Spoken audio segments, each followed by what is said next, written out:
कबीर मेरा संगी दो जना, एक सतगुरु एक राम, वे दाता है मुक्ति के है, वे सुमरवावे नाम। सत्संग की आधी घड़ी तब के वर्ष 1000, तो भी बराबर है नहीं कहे कबीर विचार। तो यहाँ आपसे प्रार्थना की जाती है, जब तक सत्संग चले आप सब चिंताएं और इधर उधर की गल्ला बातें छोड़ के ध्यान से सत्संग सुनो। ये है सुरत और शब्द अभ्यास। कैसे? जो शब्द यानी मंत्र आपको दिया है, जब वो बाहर उच्चारण करते हो तो उसका सांस के द्वारा थोड़ा थोड़ा उच्चारण महसूस होता है, पता लगता है बाहर कौन सा बोल रहा। तो उसके ऊपर ध्यान रखे कि मैं कौन सा मंत्र बाहर छोड़ रहा हूं, उस पर ध्यान रहे आखिरी तक। जब तक दूसरा फिर चले तो उस पर ध्यान रहे कि अंदर कौन सा मंत्र ले रहा हूं। ये प्रैक्टिस करनी है। इसकी करने से जब भी आप चाहोगे तुरंत शुरू हो जाएगा, और इस पर ये ध्यान भी रहेगा। जब मन चला गया तो सुरत नृत अपने आप रहेगी कि मैं कौन जाप कर रहा हूं, किसका है ये। इतने में ये तीनों चारों चीज इकट्ठी हो जाएंगी। और ऐसे जब अंदर लेते हो, ध्यान रहे मैं अंदर कौन सा मंत्र ले रहा हूं, सुरत रहे उसके ऊपर। तो ये है सुरत शब्द अभ्यास। एक परमात्मा कहते हैं,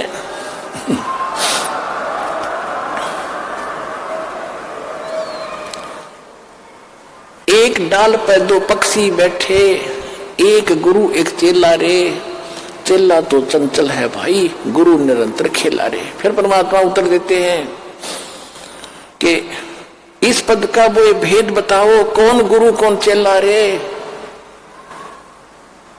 और फिर आपे उत्तर दे रहे हैं, कह कबीर सुनो भाई साधो, शब्द गुरु चित चेला रे, शब्द गुरु चित चेला रे। आप उत्तर दे रहे हैं कि कौन है गुरु कौन है चेला। एक डाल पर दो पक्षी बैठे, एक गुरु एक चेला रे।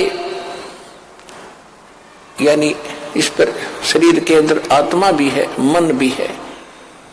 और यहां बताते हैं कि जब गुरु जी ने आपको मंत्र दे दिया तो इस मन को इस पे लगा, चित्त को इस शब्द पर, तब वो गुरु के द्वारा दिया गया तेरा जो मंत्र है वो इस मन का गुरु बना दे। शब्द गुरु चित चेला रे, जो नाम गुरु जी ने दे दिया उसमें केवल वही ध्यान रहे, वो कौन सा मंत्र में जाप कर रहा हूं, और मन को उसके जोड़ दे। तो ये है सुरत शब्द अभ्यास। यू एक बार आपने मंत्र इस ढंग से कर दिया, घना बड़ा नहीं है, तो समझाने के लिए इतना विस्तार लगा है। सिर्फ इतना है, श्वास बाहर छोड़ा, कौन सा मंत्र जाप कर रहा हूं, बस अंदर कौन सा ले रहा हूं, अपने आप ध्यान गया तो सुरत नृत्य अपने आप आ गई इसके ऊपर। ये एक मंत्र बन गया आपका अनमोल, आपके खजाने में, भगवान के दरबार में, आपके अकाउंट में जमा हो गया।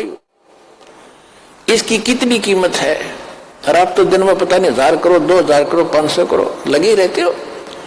और कितनी कीमत हो जाएगी आपके पास, कितना धन होगा उस मालिक के दरबार में जाने का। कहते सत्य नाम, वैसे वाणी में गरीबदास जी ने स्पष्ट नाम लिखा है। मैं तो वैसे इसलिए कोड वर्ड में बताया करता था कि कई बार हम अनजान व्यक्ति आ जाते हैं, वो सुन लेने से भी कोई लाभ नहीं होगा। विधि से बात बनेगी, अरदास से लेने के बाद ही इसका बात बनेगी।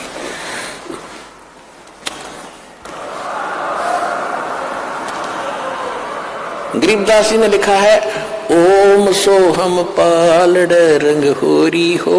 मैं उसको सतनाम कह देता हूं कोड वर्ड और बनाने के लिए। गरीबदास जी ने सीधा लिखा है, ओम सोहम पालड़ रंग होरी हो, 14 लोक चढ़ावे राम रंग होरी हो, 3 लोक पासंग धर रंग होरी हो, तो ना तुले तुलाया राम रंग होरी हो। पृथ्वी लोक, स्वर्ग लोक और पाताल लोक, इन तीनों की कीमत रख दे एक तरफ। इनकी तो गिनती भी नहीं है, 3 लोक, इनकी तो गिनती नहीं। ये कितनी कीमत है। जैसे एक छोटी सी स्टेट का कोई मंत्री बन जाता है, हो फूला नहीं समाता, पता नहीं क्या पा गया, मुख्यमंत्री बन गया, और 5 साल के बाद मुंह लटका के फिर बैठ जाएगा, गोड्डा में सर धर के। राजा लोग भी हुए थे, पूरी पृथ्वी के शासक हो गए, अंत में गधे बने और यहीं छोड़कर चले गए। कहते परमा, और यह स्वर्ग के इंद्र का होता है, स्वर्ग का राजा, वो भी गधा बनता है अपना पूरा समय करके। परमात्मा कहते ये तो हमारे सौदे में नहीं, जिनको तुम बड़ी महिमा मानते हो, राजा बन गया, मंत्री बन गया, मुख्यमंत्री बन गया, तो बच्चे खेल रहे हैं खिलौनों से। जिस दिन आपको ये ज्ञान होगा उस सच्चे भगवान का और सच्चे स्थान का और उस सुख का।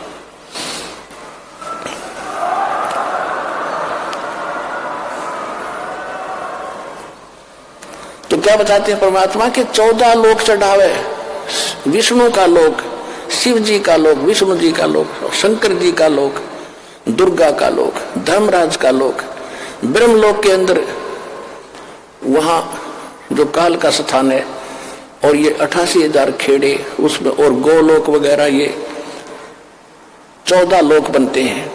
कहते इन 14 लोक की कीमत रख दे, यानी पूरे ब्रह्मांड में रख दे एक तरफ, और ये 3 लोक पृथ्वी स्वर्ग पाताल, ये तो पासंग, इनका ये तो सौदे में नहीं, इतनी कीमत है इसे एक मंत्र की। पासंग किसे कहते थे? क्योंकि आजकल बच्चे उस व्यवहार से निकल चुके हैं। पहले दास का जन्म था किसान परिवार में, जाट परिवार। हमारे पिताजी के पास ये सेठ लोग, बनिए लोग, गेहूं, बाजरा, जवार, गुड़ ये खरीदने आते थे। तो पिताजी कहते थे भाई पहले अपनी तराजू है ना, त्रिया, तखड़ी, तुला, इसको जांच कराओ, इसमें एरर ना हो, पासिंग ना हो। पासिंग माने एरर को ठीक करना।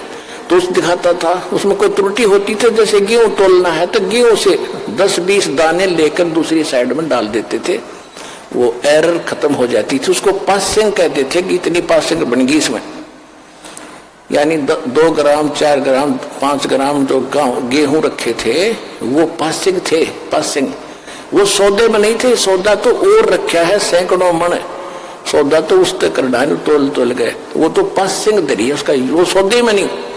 तो यहां बताना चाहते हैं कि सतनाम पालड़ रंग हो रही हो, एक तरफ सतनाम की कीमत तराजू में रखती और 14 लोग चढ़ाव दूसरी साइड में, 14 लोग की कीमत धर दे और 3 लोग तक पासिंग गिर दे एक साइड में, उस तराजू में पड़ी रहा, उसकी यूज ही नहीं। और तो ना तुलह तुलाया राम रंग होरी। तात्पर्य ये है कि आपने एक सिमन इस दास से प्राप्त करके सतनाम का कर लिया, आप इतने धनी हो गए, आपका इतना धन, अध्यात्म धन आपका जमा हो गया। कबीरा सब जग निर्धना, धनवंता ना कोई, धनवंता सो जानियो, जिस पर राम नाम धन हो। ये है राम नाम। राम नाम जप कर थर होई, ओ हम सो हम मंत्र दोई। ये है राम का नाम।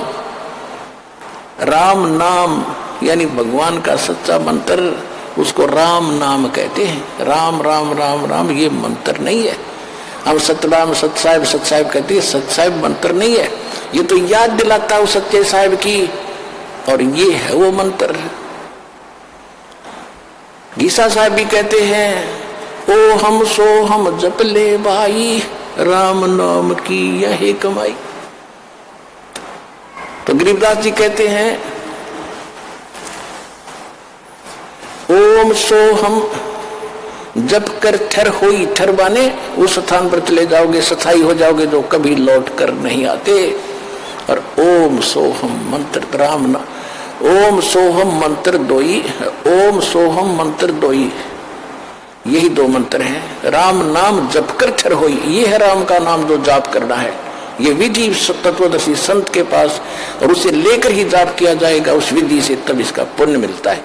इतना कीमत तब मिलती है इसकी। भाई जो गुरु वचन पे डट गे, रकट गे फंद 84 के, कट गे फंद 84 के, रकट गे फंद 84 के।